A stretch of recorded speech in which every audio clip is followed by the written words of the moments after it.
Todo comienza en un campo de batalla donde una gran cantidad de soldados habían perdido la vida de manera violenta. En medio de esta devastación destaca la figura de un único sobreviviente, aunque se hallaba en un estado muy crítico. Este sobreviviente resulta ser el personaje principal llamado Roman. A pesar de su gran esfuerzo en la lucha, Roman no pudo proteger a sus compañeros y se encontraba completamente triste por todos aquellos que alguna vez habían combatido a su lado pero ahora ya no se encontraban en este mundo. Mientras estaba muy triste por sus compañeros, escuchó la voz de la criatura responsable de la devastación en su agonía. En eso la criatura reconoció a Roman como el guerrero humano más formidable que había encontrado entre los mortales. Al escuchar eso se enfureció aún más nuestro prota y exigió saber cómo había sobrevivido hasta ese momento.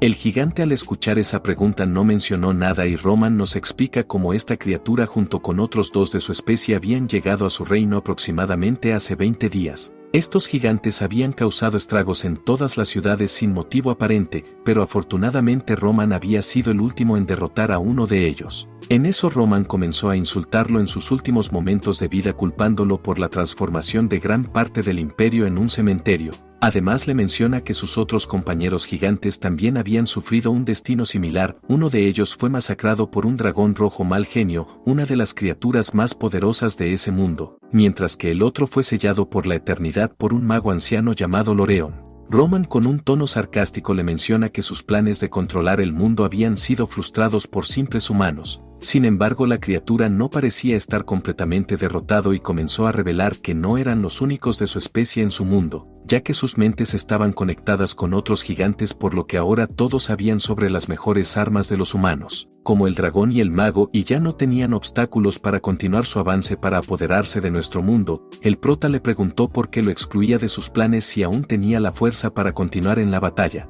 pero la criatura le dijo que no mintiera, ya que estaba seguro de que su tiempo, y al igual que el del prota, estaba llegando a su fin, por lo que ambos se irían de este mundo. Sin embargo, antes de partir de este mundo, la criatura menciona a Roman que es el humano más fuerte que había conocido y que debía estar orgulloso de eso. Si hubiera concentrado en mejorar desde tiempos atrás, se habría convertido en un verdadero obstáculo para su gente, pero antes de que pudiera terminar su frase, Roman le dio un gran golpe enviándolo a otra vida. Después de ese acontecimiento, el prota se encontraba en un estado extremadamente crítico y apenas podía mantenerse de pie. En eso comenzó a recorrer el campo de batalla donde estaban los restos de sus compañeros caídos. Mientras lo hacía, revivió todos los momentos compartidos con ellos desde el momento en que se unieron a las Fuerzas Armadas. En especial recordó la amistad que tenía con Javier, su mejor amigo, quien ahora estaba sin vida ante sus ojos. Reflexionó sobre cómo todos ellos habían tenido la oportunidad de escapar, pero sus orgullos y devociones los habían mantenido unidos, luchando hasta el último aliento. Mientras el prota cerraba los ojos de sus amigos caídos, comenzó a reflexionar sobre el motivo por el cual las espadas de los guerreros más poderosos no habían tenido ningún impacto contra los gigantes.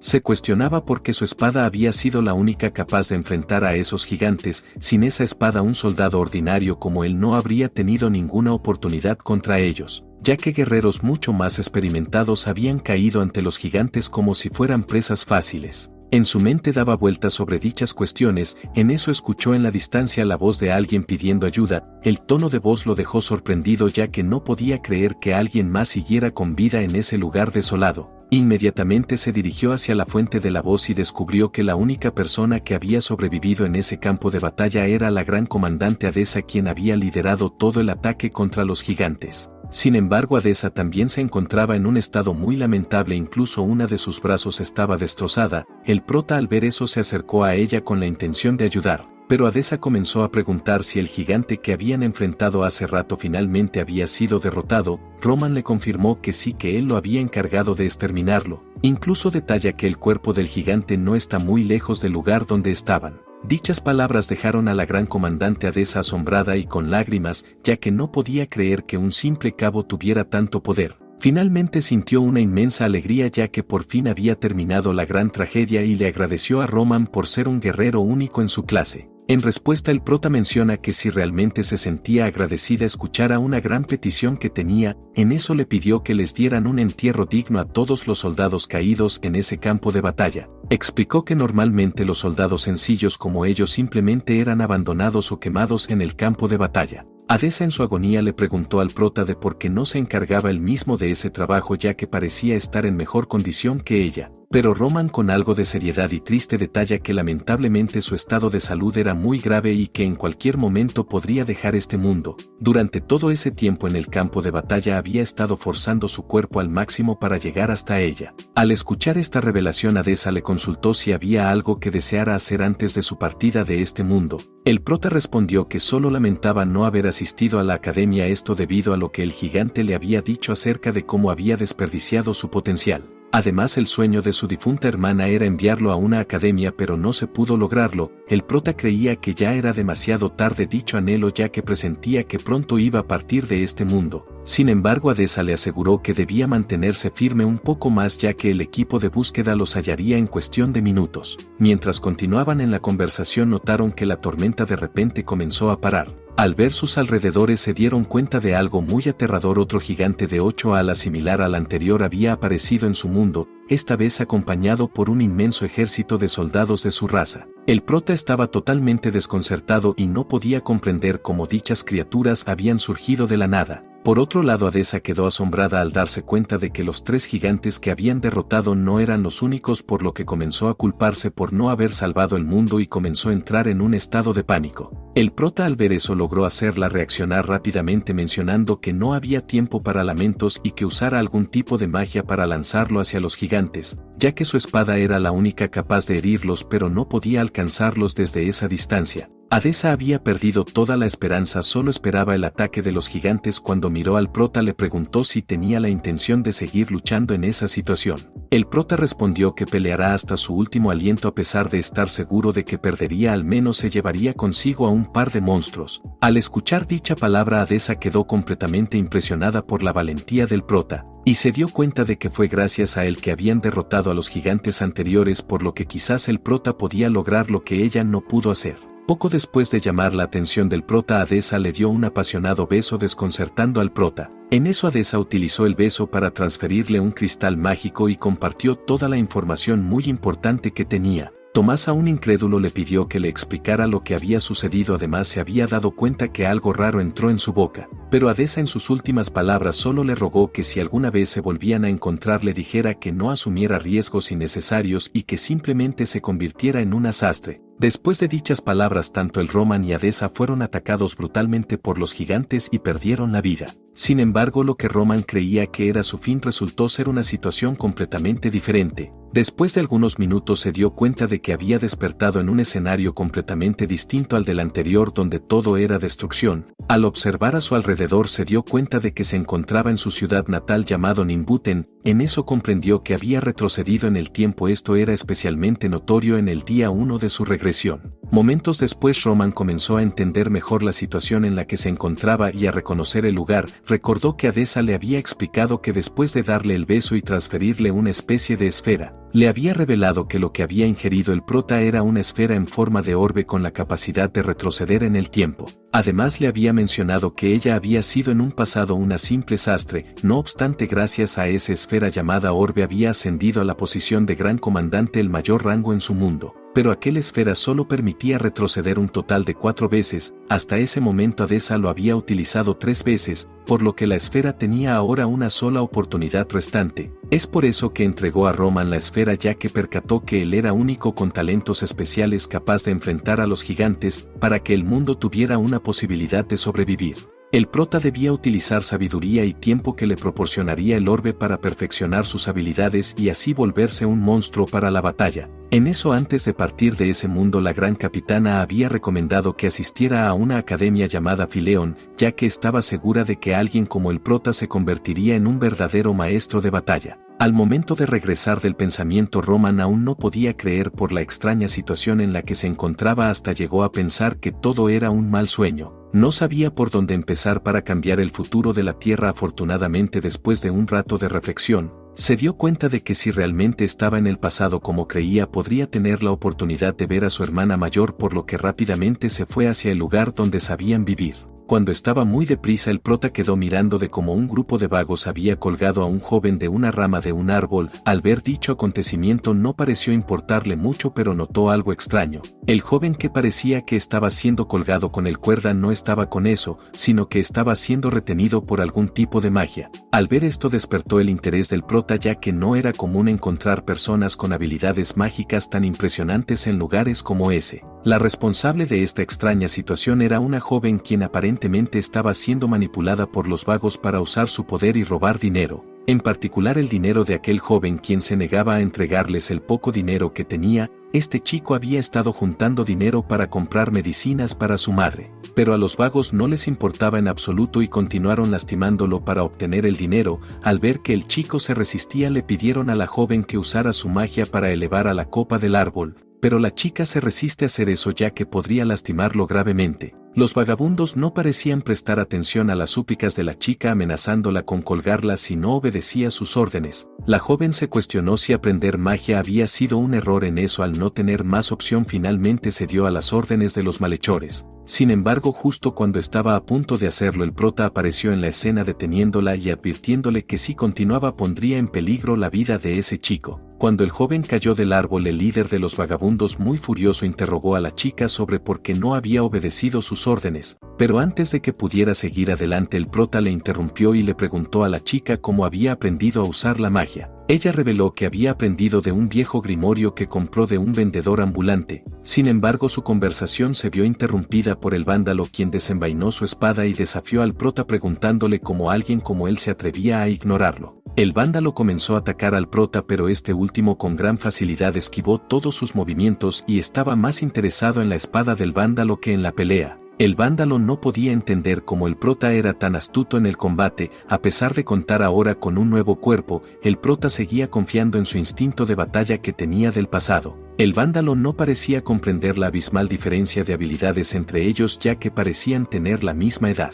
Al darse cuenta que no iba a poder ganar, le mencionó al prota que si se arrodillaba ante él les perdonaría la vida, pero al prota no le interesó la dicha oferta. En eso el vándalo cometió un grave error al mencionar a la hermana del prota. Al escuchar hablar mal de su hermana, el prota desató una ira incontrolable. El prota, en medio de una ira incontrolable, utilizó un trozo de madera para cortar la oreja del vándalo, quien quedó atónito por lo sucedido y no comprendía cómo el prota había sido capaz de moverse sin que diera cuenta. Después de ese incidente, el prota se acercó con el vándalo y con una presencia amenazadora le preguntó si estaba buscando su propia destrucción. Los compañeros del vándalo, testigos de lo ocurrido, no entendían cómo el prota había logrado cortar la oreja del vándalo con un simple palo. En eso el prota les ordenó que abandonaran el lugar y se llevaran a su compañero, advirtiéndoles que no se llevarían ni un centavo de lo que habían robado al joven. Luego de ese acontecimiento, el prota entregó el dinero recuperado al joven, ya que su principal interés era la espada del vándalo, que podría serle de gran utilidad. Mientras conversaban, fueron interrumpidos por la chica que había estado involucrada en el conflicto. Ella se disculpó por su participación y explicó que no había tenido el valor para enfrentarse a los vagabundos. El joven lo tranquilizó reconociendo que había dado cuenta de eso. Una vez que se resolvieron el problema, el chico se fue del lugar agradeciéndole, mientras el prota y la chica, que por cierto se llamaba Sella, se quedaron en el lugar. En eso el prota pidió encontrarse nuevamente con la chica en el mismo lugar dentro de 4 días. Antes de marcharse le dio una pequeña amenaza de lo que podría suceder si no aparecía. En eso el prota se apresuró hacia su destino para encontrarse con su hermana. Estaba tan emocionado y había recogido algunas flores, ya que a su hermana le gustaban mucho las flores, pero aún le faltaba el valor para volverla a ver. Sin embargo, justo cuando estaba indeciso de volver a encontrarse, su hermana Lidia salió y dio la bienvenida. Al escuchar su voz, el prota quedó completamente paralizado, recordando cómo en su vida pasada se había arrepentido constantemente por no haber pasado más tiempo a su lado. Ahora finalmente tenía la oportunidad de decirle todo lo que había deseado durante todos esos años. Una vez reunido, su hermana llamada Lidia no podía creer que su hermano, normalmente frío y distante, le hubiera obsequiado unas flores. Sin embargo, el prota interrumpió y preguntó cuántos años tenía actualmente. Al escuchar eso, ella respondió que tenía 22 años, aunque estaba preocupada por el extraño pregunta de su hermano. En eso el prota, después de analizar y hacer algunos cálculos, predijo que quedaban aproximadamente 10 años antes de que los gigantes aparecieran, pero en ese momento no quería pensar en nada de esa situación, simplemente quería disfrutar de los momentos que estaba compartiendo con su hermana Lidia, la única persona que siempre la apreciaba a pesar de todo. Sin embargo, si quería que esos momentos perduraran, necesitaba entrenar y convertirse en un ser muy poderoso para protegerla y evitar lo que sucedería en 10 años. Para lograrlo, el prota le reveló a su hermana su deseo de ingresar a una academia. Al escuchar esto, su hermana Lidia se emocionó. Resulta que había estado esperando durante mucho tiempo que Roman tomara esa decisión, por lo que después de mucho trabajo había reunido el dinero suficiente para pagar su matrícula en la academia. Estaba segura de que en algún momento Roman cambiaría de opinión. Sin embargo, al ver eso, el prota le sugirió que mejor utilizara ese dinero para su propio beneficio, ya que no sería suficiente para ingresar en la academia de prestigio que el prota deseaba. Lidia explicó que con ese dinero podría ingresar a una academia de nivel intermedio, pero momentos después Lidia quedó sorprendida al escuchar que su hermano deseaba ingresar en la Escuela Imperial Academia Fileón, ya que dicha academia es la más prestigiosa y por ende la más costosa del mundo, conocida por tener a los profesores más importantes del continente. Además, se lo apodaban como fábrica de héroes, ya que muchos guerreros poderosos habían salido de esa academia, incluyendo la gran comandante Adesa y otros soldados que habían sido útiles en la lucha contra los gigantes en el pasado. En eso pasaron algunos días y el prota estaba viajando para inscribirse en la Academia Fileón. Sin embargo, necesitaba encontrar una forma de reunir el dinero por su cuenta y ya estaba pensando en una estrategia. Momentos después, cumpliendo su promesa, se reunió nuevamente con Seiya, la chica que había conocido anteriormente. Ella había cumplido su palabra y había llegado al lugar acordado. El prota le explicó que quería ponerlo a prueba en algo y le pidió que usara su telequinesis para elevarlo hasta lo más alto. Seiya estaba un poco nerviosa, ya que aún no tenía un control total de su maná y consideraba que era muy peligroso utilizarlo. Sin embargo, el prota la tranquilizó asegurándole que no moriría por algo tan simple. Después de mucho pensar, Seiya accedió y utilizó una gran cantidad de maná para cumplir con lo que estaba pidiendo el prota. Después de ver dicho acontecimiento, el prota quedó impresionado por sus habilidades. Notó que era más hábil de lo que esperaba. Además, recordó cómo esa técnica era el mismo que los hechiceros habían manejado en la vida pasada para permitir que el prota luchara en igualdad de condiciones contra los gigantes. El prota sabía que la telequinesis era una gran habilidad que solo unos pocos magos podían utilizar y quería convertir a Seiya en su máxima aliada. En eso, antes de que se agotara el maná de Seiya, el prota quiso probar algo y cortó el maná que la mantenía flotando con su espada. Seiya quedó impactada al ver eso y le preguntó cómo lo había hecho, ya que hasta ese momento no había visto a nadie capaz de emplear una técnica similar. El prota simplemente le respondió que era una habilidad con la que había nacido, aunque no entendía completamente cómo funcionaba. Recordó que gracias a esa habilidad su espada también había funcionado contra los gigantes en la otra vida. Después de ese acontecimiento, ahora que Seiya había pasado una difícil prueba, el prota le pidió que lo acompañara, ya que estaban a punto de escribir la primera página de su biografía, el libro de la historia más grande del imperio. Le explicó que su objetivo era ingresar a la Escuela Imperial Academia Fileón para perfeccionar sus habilidades. Seiya no entendía completamente de lo que estaba refiriendo y le dijo que tal vez él podría ingresar debido a su talento especial que tenía, pero ella no tenía ninguna oportunidad. Al escuchar eso, el prota menciona que estaba desaprovechando su talento y le preguntó si quería seguir viviendo como lo había hecho hasta ese momento. Le advirtió que si se separaban en ese momento, ella se arrepentiría en el futuro como él lo había hecho en su vida pasada. Dichas palabras llevaron a Seiya a pensar muy bien y reconsiderar la situación. En eso, Seiya le preguntó al prota qué cosas debían hacer para ser admitidos en la gran academia del imperio. El prota la tranquilizó asegurándole que estaban a punto de enfrentar su primer desafío. Momentos después, ella quedó totalmente asombrada al descubrir cuál sería su primera prueba. Dicho oponente era un líder duende lunar. El prota explicó que ese era el oponente más ideal para perfeccionar sus habilidades. El prota comenzó a detallar un poco más a su nueva compañera Seiya acerca de los duendes lunares, quienes se diferenciaban de los duendes comunes por su piel amarillenta y cuerpos desfigurados. La principal diferencia era que los duendes lunares se volvían locos por el oro. Es por eso que solían tender una trampa a los mercaderes para robarles todos sus tesoros que tenían y luego organizaban un gran festival para adorar el oro robado. Fue por esta razón que el prota eligió a los duendes lunares como su primer objetivo, ya que planeaban robar su tesoro para obtener el dinero necesario para matricularse en la academia más prestigiosa. El prota había descubierto esta información durante su tiempo como soldado en su antigua vida, y explicó a Seiya que su función sería utilizar su telequinesis exclusivamente para trasladar todo el oro de los duendes hacia sus mochilas. Seiya estaba muy nerviosa ya que si cometía un error podía hacer que despierten los duendes. El prota la tranquilizó al explicar que necesitaban dos elementos cruciales para ingresar a la Gran Academia Fileón. Tanto dinero para la matrícula y experiencia en el campo de batalla. La academia estaba poblada por nobles que habían sido entrenados desde su niñez, por lo que necesitaban volverse fuertes arriesgando sus propias vidas. Los duendes representaban su mejor oportunidad ya que les proporcionarían tanto experiencia como recursos financieros. Dichas palabras finalmente convencieron a Seiya y con su poder de telequinesis transfirió algunos tesoros a sus mochilas sin mucha dificultad. Después de un tiempo habían trasladado todo el oro y tenían todo el dinero necesario para las matrículas de la academia. El prota estaba impresionado por la capacidad de Seiya para manipular el maná ya que no había creído que podría hacerlo al principio y estaba muy feliz porque había encontrado una secuaz realmente buena. Cuando ya estaba todo listo para retirarse del lugar, las cosas se complicaron cuando unos cazadores que estaban persiguiendo a un animal comenzaron a hacer demasiadas bullas. En consecuencia, tras esos ruidos despertaron todos los duendes. Al ver fijamente el lugar donde estaba el oro, los duendes se dieron cuenta de que su oro había desaparecido.